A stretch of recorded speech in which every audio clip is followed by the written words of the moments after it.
Assistant Secretary Henriquez, thank you so much for all you do.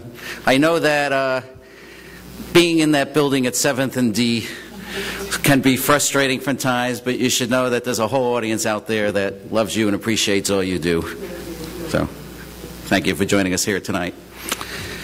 Our next presenter is another gentleman who probably doesn't need much of an introduction in a room like this. In fact, he's probably the only person in the room, or one of the few people anywhere, that has the distinct background of having audited the books of about half the people in the room, if not more. He's an individual who's always been a great thinker in the affordable housing industry. Lots of us have learned a lot about the business from him.